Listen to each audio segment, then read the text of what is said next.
compter jusqu'à 7. C'était alors la première parution des 7 savoirs. Il y a aujourd'hui 23 ans, je me lançais dans ce dénombrement et mes pensées n'ont pas pris une ride, contrairement à mon plumage. Et je me suis intéressé à une arme puissante, l'éducation. Dans cette histoire, je t'emmènerai vers une citoyenneté terrienne. C'est un long apprentissage vers l'humanité, tu sais. Je compterai jusqu'à 2. 2, c'est 1 et encore 1. C'est d'abord toi et 1, comme la connaissance de la connaissance, ou connaître ce qu'est connaître. Cette acquisition est la base de tout développement ultérieur. La connaissance ne suffit pas à savoir, elle n'est pas une construction humaine, elle n'est pas réelle. Le chiffre 1, le premier, d'un point de vue métaphysique, symbolise l'homme debout, prêt à s'élever et à atteindre la lucidité. Toute connaissance s'accompagne de l'humilité, parce que l'humilité est consciente de ses limites. A contrario, l'orgueil est le piège de la connaissance. Il nous entraîne vers les erreurs, les illusions, la subjectivité, le conformisme idéologique et culturel, les perceptions de soi que l'on érige au-dessus de tout. Pour Edgar Morin, c'est un devoir capital de l'éducation qu'est d'armer chacun dans un combat vital pour la lucidité. 2, comme braver la complexité. L'éducateur d'hier érige une connaissance fragmentée en savoir suprême. L'éducateur de demain ne sépare pas les disciplines. Il ne cloisonne pas son savoir. Il l'envisage dans un contexte et une complexité. Il organise sa connaissance au sein d'un tout global. Cette réorganisation des connaissances relativise les savoirs cloisonnés en leur apportant de nouvelles propriétés. Dans les 7 savoirs, Edgar Morin nous explique que nous devons faire place à un mode de connaissance capable de saisir ces objets dans leur contexte, leurs complexes, leurs ensembles. Pour mieux comprendre, écoute cette petite histoire. Je suis fatigué, dit lui.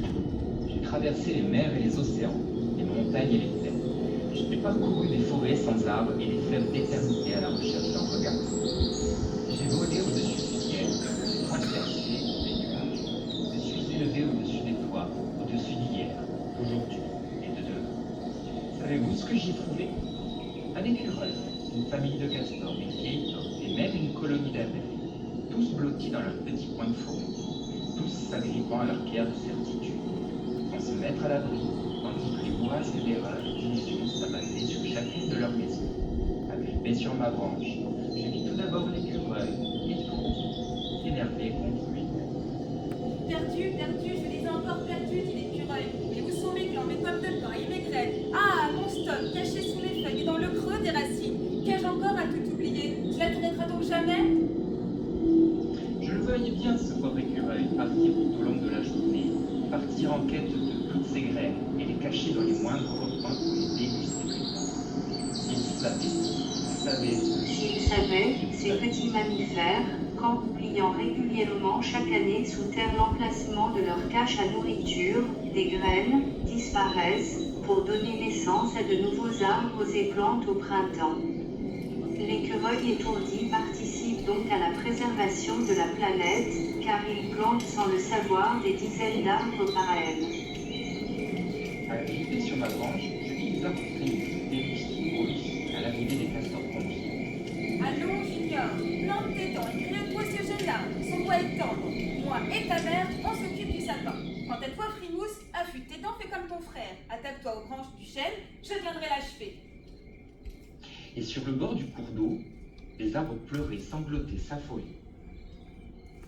Si ces arbres savaient, s'ils savaient seulement. S'ils savaient, ces arbres apparaient par l'idée de finir en bois de coffrage pour étayer ce barrage. Ce faisant, le castor causait des dommages à nos forêts. Même pas, car en bâtissant leur structure, les castors contribuent à la création d'étangs et de marécages.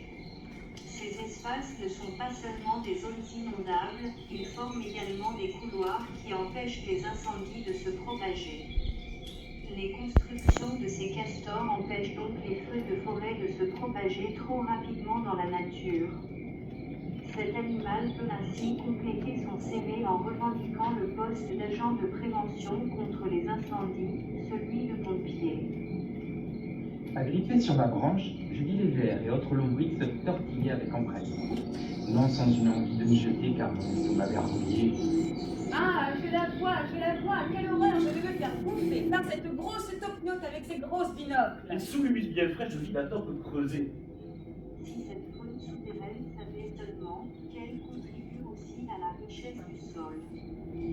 Comme les vers de terre et les tombes qui creusent et retournent la terre avec acharnement. Leurs actions augmentent le taux d'oxygène et la bonne répartition des nutriments dans le sol. Ces petites bébêtes peu ragoûtantes sont donc elles aussi importantes. Elles transforment branches et feuilles mortes en humus, une substance essentielle pour le sol de nos arbres enchantés. Certaines nuits, la faim se faisant, il arrive au hibou de consommer des vers du savoir. Ces vers de science à l'allure charnue et appétissante, aux couleurs vives et attirantes, laissent parfois entrevoir après consommation des pans de connaissances issues de la terre. Cette nuit-là, après avoir mangé l'un de ces vers, le hibou est pris d'une irrémédiable envie de s'élever dans les airs, au-dessus de la forêt, dont il se mit progressivement à ressentir la grave pulsation. Et c'est sans se dire en connexion avec le World Wide Web, le réseau gigantesque d'êtres vivants interconnectés par une profusion de relations symbiotiques entre les champignons et les arbres, entre toutes les formes de vie de la forêt. Il perçoit alors la forêt dans sa globalité. Après cette expérience, le hibou fut pris d'une pensée. Si chacun savait ce qu'il apporte à la forêt. Ah, seulement s'il savait. S'il savait seulement. Ah, s'il savait seulement, s'il savait, s'il savait seulement. Puis tourne d'horloge et de sablier, quelque part au-delà du temps et de l'espace, loin derrière le vide de l'ignorance, dans un intervalle suspendu entre l'univers et moi, mon âme reprend contact avec l'infini. Mon être émerveillé flotte doucement dans un bonheur incommensurable, comblé de cette énergie enfin retrouvée qui est la mienne. Soif de connaissance, connaissance, renaissance.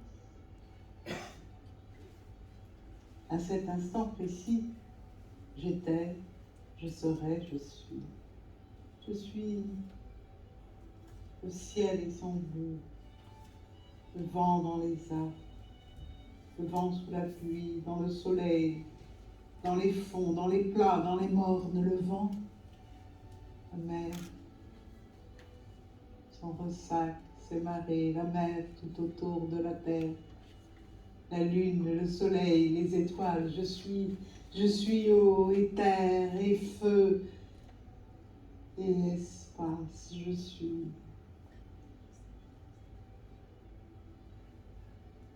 Dans ma clémence, les couleurs du jour ensoleillé, dans la lumière du matin naissant, plus de temps, plus d'espace, la mer et son chant de paix, la brise du large, un temps suspendu.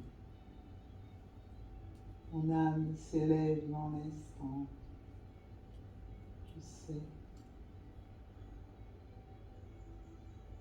plus d'intervalle, à la fois tout et partie, partie et tout, moment d'éternité.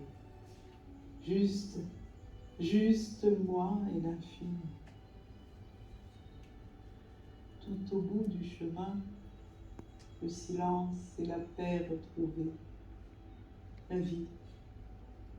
La vie illuminée, la vie scintillante de toutes ses promesses, la vie scintillante de tous mes possibles. Juste moi et l'infini. Moi renouvelé, moi renaissance, moi lumière, moi luminescence, humain, essence, essentiel, moi vertical.